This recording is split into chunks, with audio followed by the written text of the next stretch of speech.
ध्यान से सुनिए साथियों, मात्र 30 सेकेंड में वो हरामजादा, वह बदतमीज मात्र 30 सेकेंड में जब वो पहुंचता है जहां उसका स्थान था, पहुंचते ही शूट एंड साइड का आदेश देता है और जितने गोलियां चलाने वाले थे वह सब भारतीय सिपाही थे। सुभाष बाबू लड़ रहे थे अंग्रेजों से और सिपाही गोली चला रहे थे सुभाष बाबू पे, वो भी भारतीय थे, वो विदेशी नहीं थे। एक भी सिपाही विदेशी नहीं था, सब बेईमान सिपाही भारतीय थे। जैसे आज गांव में बेईमान बैठे हैं दो चार ठो और चुनाव आता है तो ठेकेदार बन करके पैसा दे करके, रुपया दे करके, शादी गहना दे करके, मुर्गा मलिदा दे करके और भोली भाली जनता को लूटने का काम करते हैं और वह बेईमानी को फंसाने का काम करते हैं और 5 साल तक मलाई काटते हैं। वही हालात थे मित्रों। और जब ये घटना घटी, सरकारी आंकड़े में 544 लोगों को गोली मरवाया था हरामजादा जनरल डायर। लेकिन वहां के प्रत्यक्षदर्शी, जब मैं रेहान फजल साहब की विवेचना सुनता हूं तो हजारों से ऊपर लोग मर गए थे। बच्चों को भी बेईमानों ने नहीं छोड़ा, 1 साल के बच्चों को भी गोली मार दिया। बड़ी मेहनत से देश आजाद हुआ, आप लोग इसको मजाक समझते हैं? ये मेरा समझते हैं, ये आप लोगों के लिए मैं मर रहा हूं। मरने की कोई जगह नहीं होती, अच्छा काम करने के लिए कोई जगह नहीं होती है। जरूरी नहीं है कि मैं पूरे देश में अच्छा करूं, लेकिन जरूरी है कि जहां पैदा हुआ हूं वहां जरूर अच्छा करूं, ये जरूरी है। इसलिए मैं कोशिश कर रहा हूं, कितना कामयाब रहूंगा यह नहीं जानता हूं, लेकिन जब तक जिंदा रहूंगा इन बेईमानों से लड़ता रहूंगा जो जनता का शोषण कर रहे हैं। साथियों, सुभाष बाबू को 13 अप्रैल 1919 की घटना ने ऐसा हिलाया कि 4 दिन सो नहीं पाए, लेकिन बाबूजी की इच्छा थी कि मेरा बेटा कलेक्टर बन के आए। सुभाष बाबू 1920 में कलेक्टर बन जाते हैं। धन्य है सुभाष बाबू, धन्य है उनके माँ बाप। वो जब कलेक्टर बनते हैं डिग्री को फाड़ के फेंक देते। पत्रकारों ने पूछा, लोगों ने पूछा कि जब आपको ये डिग्री फाड़ के फेंकना ही था, बहुत महत्वपूर्ण शब्द बोल रहा हूं, ध्यान रखिएगा, सबके लिए बहुत जरूरी है जहां तक मेरी आवाज जा रही। पूछा गया क्यों डिग्री फाड़ के फेंक दिए?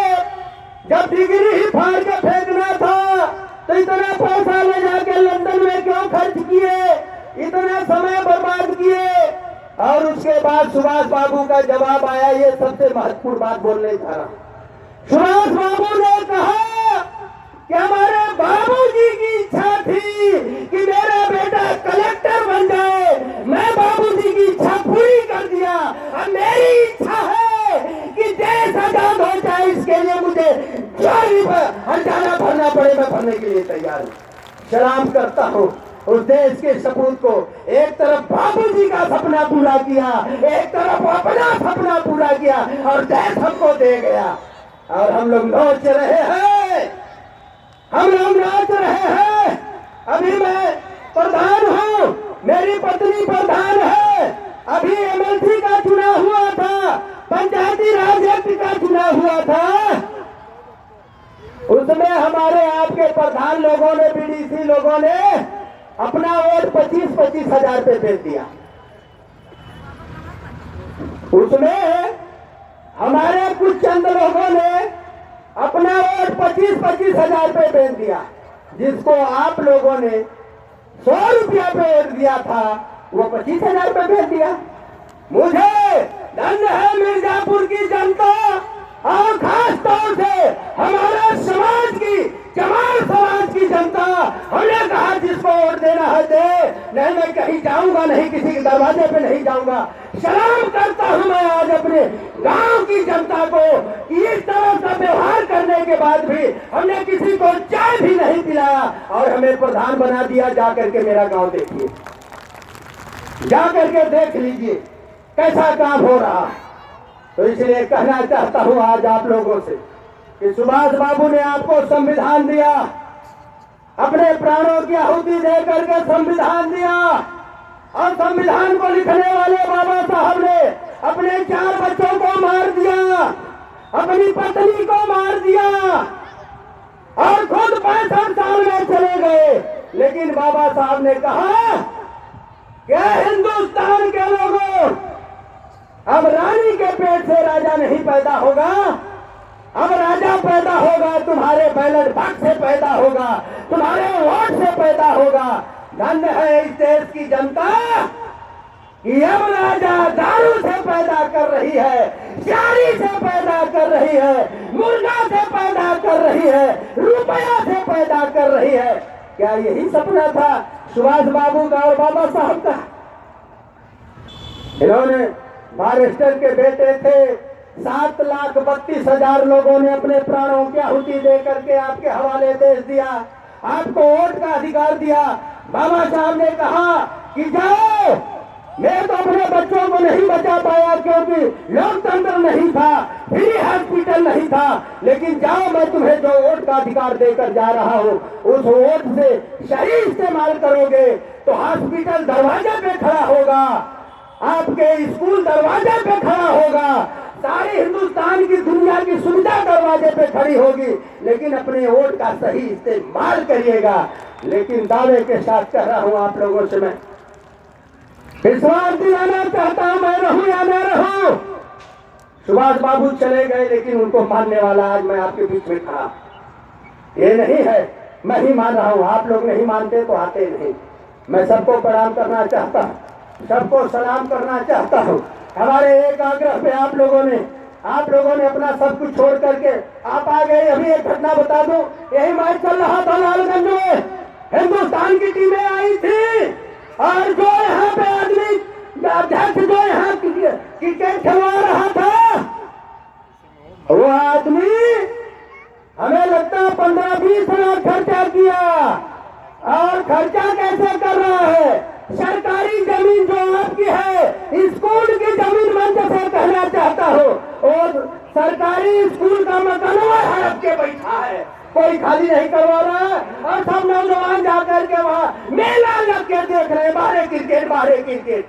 दुनिया का सबसे बड़ा जुआ क्रिकेट है, दुनिया का सबसे बड़ा जुआ क्रिकेट है। अभी पूर्व की गवर्नमेंट, स्वर्गीय मनमोहन सिंह की गवर्नमेंट सुपर स्वच्छता अभियान का ब्रांड एम्बेसडर सचिन तेंदुलकर को बनाया था, राज्यसभा का मेंबर सचिन तेंदुलकर को बनाया था।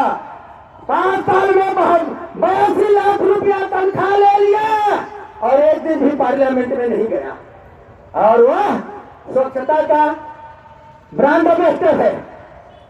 बताइए, नाली सुपर साफ करेगा, नाली गरीब साफ करेगा, नाली कमजोर साफ करेगा, और ब्रांड एम्बेसडर कौन होगा? सचिन तेंदुलकर होगा। अरे कब आप लोग चेतेंगे?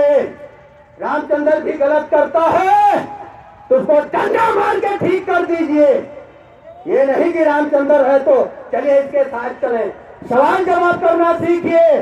जिस दिन आप लोग सवाल जवाब करना सीख जाएंगे, दावे के साथ कहता हूं ये सुभाष बाबू कभी भी स्मृतियों में खत्म नहीं होंगे, हमेशा जिंदा रहेंगे। 23 साल का लड़का लिखता है, 23 साल का बेटा लिखता है, शहीद आजम भगत सिंह 7,32,000 लोगों ने अपने प्राणों के आहुति दिया, एक लड़के को शहीद आजम का खिताब मिला, वो शहीद आजम भगत सिंह को मिला था। वह बेटा लिखता है, देश का लाल लिखता है कि एक तरह की भूख तो 2 तरह का भोजन क्यों? वह बेटा लिखता है कि एक तरह की भूख तो 2 तरह का भोजन क्यों? आपको बताना चाहता हूं, 10,000 लोगों पे एक डॉक्टर है। कितने? 10,000 लोगों पे एक डॉक्टर, 6,000 लोगों पे एक नर्स है। दसपनों में पैसा खर्च किया जा रहा है, कैसे इलाज होगा? कहां से इलाज होगा? सारा पैसा तो नेताओं की सुरक्षा पे खर्च किया जा रहा है, सारा पैसा तो नेताओं की सुख सुविधा पे खर्च किया जा रहा है। किसका पैसा? जनता का पैसा। मैं आप लोगों से कहना चाहता हूं, जरूरी नहीं है कि मैं पूरे देश में अपनी बात कह सकूं, लेकिन जरूरी है कि जो बात मैं आप लोगों से कहता हूं एक दूसरे से शेयर जरूर करिए, उनसे बात करिए ताकि यह बात लोगों तक पहुंचे। सम्मानित साथियों, बहुत बलिदान के बाद ये बेटा जो उस समय भारत में डिग्री नहीं मिलती थी, कलेक्टर बन के आए। माँ प्रभावती जी सोचती थी कि मेरा बेटा कलेक्टर बन गया। लेकिन आप लोगों ने सुना कि 4 दिन तड़प के सुभाष बाबू ने अपने प्राणों की आहुति दिया था। 4 दिन। और ये हमारी सरकारें ढूंढ रहे हैं कि सुभाष बाबू गुमनामी के घेरे में चले गए, गुमनामी बाबा बन के बैठे हैं, खोजा जाए कहाँ है। अरे उनकी बेटी रोज चिल्ला कर रही कि जापान से हमारे बाबूजी की अस्थियां लाया जाए और भारत में विसर्जित किया जाए। सम्मानित साथियों, माताओं, बहनों, आप लोगों से कहना चाहता हूं कि आप लोग भी अभी एक त्योहार आता है, छोटी दीपावली जिसको जुटवन कहते हैं। आज भी गांव में एक सूप ले लिया जाता है और एक गन्ने का टुकड़ा ले लिया जाता है, ऊख का टुकड़ा ले लिया जाता है। और भरवा में माताएं बहनें उनके खूब पीटती है, दलितर भागे लक्ष्मी हमें, दलितर भागे लक्ष्मी हमें। न दलितर गया न लक्ष्मी आई। लेकिन जिन माँ ने, जिन पिता ने अपने बच्चों को सूप की जगह कापी पकड़ा दिया, किताब पकड़ा दिया, गन्ने के टुकड़ा की जगह कलम पकड़ा दिया, दावे के साथ कह सकता हूँ उसका बेटा पढ़ लिख के ऑफिसर हो गया और उसके घर से दलितर भाग गया, लक्ष्मी पैर तोड़ के बैठ गई। इसलिए कहना चाहता हूँ आप लोगों से कि आप लोग तय कर ले। हमारे बाबूजी जब मोची का काम करके जाते थे शाम को, तो मुझको 2-3 बातें बताते थे। बेटा ईमानदार रहना, नशा मत करना, झूठ मत बोलना। और बताते थे कि जो अपनी रोजी से मजाक करता है वो अपनी बेटी से मजाक करता है। और एक बात बताया करते थे बाबूजी कि बेटा जेकर करनी वो करे, साथ तू कहे खुदा। इसलिए आप लोगों से कहना चाहता हूँ, गांव में अच्छी बातें हो तो उसकी बात पे ध्यान दीजिएगा, खराब बातें हो तो उस पर ध्यान मत दीजिएगा आप लोग, क्योंकि जितना खराब बातों की चर्चा करेंगे उतनी खराबी समाज में बढ़ती जाएगी। इसलिए आप लोगों से कहना चाहता हूँ माताओं बहनों, कम खाओ, फटा पहनो और अपना जो सुख सुविधा उसको कम करो। और बेटे के पैर में जूता चप्पल हो या ना हो, उसके हाथ में कलम कापी जरूर पकड़ाइए और जिस दिन पकड़ लेगा आपका दुख दलितर दूर हो जाएगा। इसलिए साथियों, आप लोगों से कहना चाहता हूँ कि देश के उन 7,32,000 सपूतों को, उनके माता पिता को चरणों में समय और मेरे परिवार के तरफ से श्रद्धा का सुमन अर्पित करता हूँ और निवेदन अपील करना चाहता हूँ पुनः एक बार आप लोगों से कि आप लोग अपना वोट बड़ी मेहनत से मिला है। आज आने वाले कल में चाहे जब वोट आ जाए, अपने वोट का महत्व समझिएगा। जो कभी आपको 1 गिलास पानी नहीं देता है, वो वोट के समय आपको 700-800 रुपए का पगड़ा पानी देता है। कभी दरवाजे पे आपको सूखी रोटी नहीं पूछता है, वो आपके यहाँ बकरा मुर्गा लेके पहुंचता है। जो कभी आप लोगों को गाली देने के अलावा बात नहीं करता है, वो चाची चर्चा कहता है। जो कभी सलाम नहीं किया वो पैर पकड़ता है। तेज सुभाष बाबू की आजादी है, ये सुभाष बाबू का बलिदान है, डॉक्टर अम्बेडकर का संविधान है कि आप लोगों को इस तरह का अधिकार मिलता। अगर एक दिन चेत जाए आप लोग, केवल एक दिन तक, 4 साल 11 महीना 15 दिन ये जनता को प्रधान से लेकर के प्रधानमंत्री हो या कोई हो जूता मारता है और 15 दिन तक सलाम करता है। तभी नहीं आप लोग समझ पाते हैं क्या हो रहा है। अभी चले जाए, इसी लोकतंत्र में चले जाए। सरकारें तो अंग्रेजों के जमाने में भी चल रही थी, लेकिन अपनी सरकार चलाने के लिए आप लोगों ने अपने प्राणों की आहुति दिया। और आज चले जाए लेखपाल के पास तो लेखपाल कहते हैं खर्चा बच्चा है। ध्यान से सुनिएगा, आप चले जाए या डीएम के पास तो चेला भेज देते हैं कि जरा देखिए किस लायक। सबकी बात नहीं कर रहा हूँ, 10% है ईमानदार, 90 तो एकदम बेईमान है, मानिए मत मानिए। और जिस दिन ईमानदार प्रधान सेना के प्रधानमंत्री हो जाएगा, विश्वास दिलाता हूं मित्रों, सुभाष बाबू का भारत होगा, चंद्रशेखर आजाद का भारत होगा, अशफाकुल्ला खान का भारत होगा। जाटुकारों का भारत नहीं होगा, जातियों का भारत नहीं होगा, धर्म का भारत नहीं होगा, वर्गीकरण का भारत होगा। एक तरफ कमाने वाला होगा, दूसरी तरफ लूटने वाला होगा, और कमाने वाले जूता से मार के लूटने वालों को भगाएंगे। इसके लिए आप लोगों को थोड़ी सी ईमानदारी बरतना पड़ेगा, अच्छे आदमी को वोट देना पड़ेगा, इनके बलिदान को बेकार नहीं जाने देना। इसलिए साथियों, माताओं, बहनों, पुनः आप लोगों के सामने मैं एक बात कहना चाहता हूँ।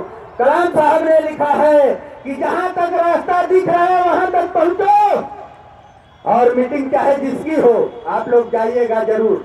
जब तक हर मीटिंग में नहीं जाएंगे तो जान ही नहीं पाएंगे कि कौन बहका रहा है, कौन अच्छा कर रहा है। जब दुकान पे आप लोग जाती हैं, 4 दुकानों पे जाती हैं, आप लोग जाते हैं तो पता चलता है कि कौन सामान कैसा है। इसलिए मैं पुरुषों से भी कहना चाहता हूं कि आप लोग सुर्ती खाना बंद कर दीजिए। 5 रुपए की पुड़िया है, 150 रुपया महीना अगर आप बंद कर देंगे तो हर घर में एक भगत सिंह सुभाष बाबू पैदा हो जाएंगे, क्योंकि उस 150 रुपए से उनको स्कूल भेज करके इनका ज्ञान दे दीजिए।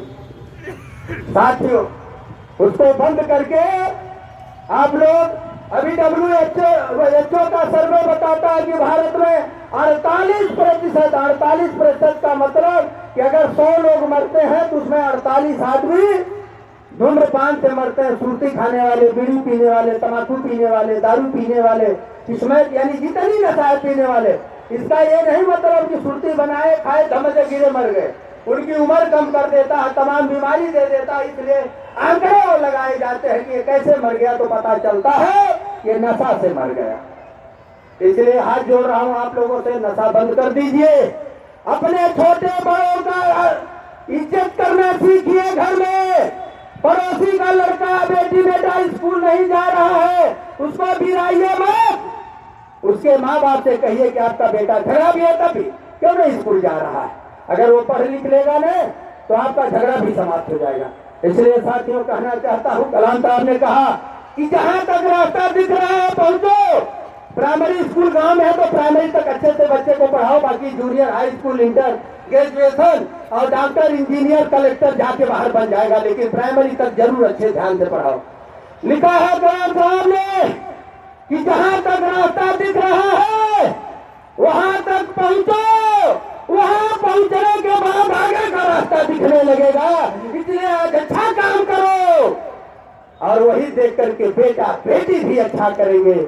सुभाष बाबू का सपना पूरा होगा, देश का सपना पूरा होगा, पूरी दुनिया में एक अच्छा संदेश जाएगा। इसलिए साथियों, निवेदन करना चाहता हूं, बड़ी मेहनत से, मैं राजा महाराजा नहीं हूं, ना चंदा मांगता हूं, जितना पैसा खर्च होता हर साल अपना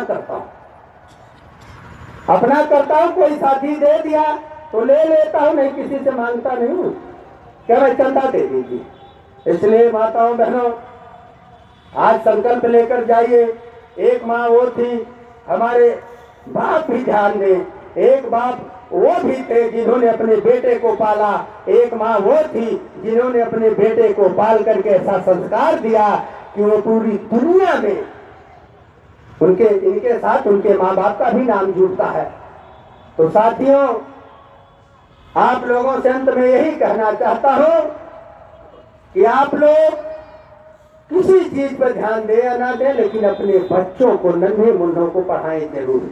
पढ़ाई से नौकरी ही नहीं मिलती है, ज्ञान मिलता है। अगर नौकरी मिलती तो मैं कक्षा 7 तक पढ़ने वाला रामचंद्र आपके सामने खड़ा हूं, कोई नौकरी नहीं करता। और यहाँ एक से लोग हैं नौकरी करने वाले, जो दारू पी के सारे दिन घूमते रहते हैं। जो सम्मान और इज्जत हर साल आप लोग देते हैं, मैं उसका आभारी हूँ, आजीवन आभारी रहूंगा। और विश्वास दिलाता हूं, अगर सदन में नहीं पहुंचा कभी तो आजीवन आप लोगों की 24 घंटे इस सड़क पर आप लोगों के संग, कहीं आप लोगों को मुसीबत आ गई तो आप लोगों के मुसीबत के लिए 24 घंटे सड़क पे लड़ूंगा। सदन नहीं पहुंच पाया तो सड़क पे जरूर लड़ूंगा।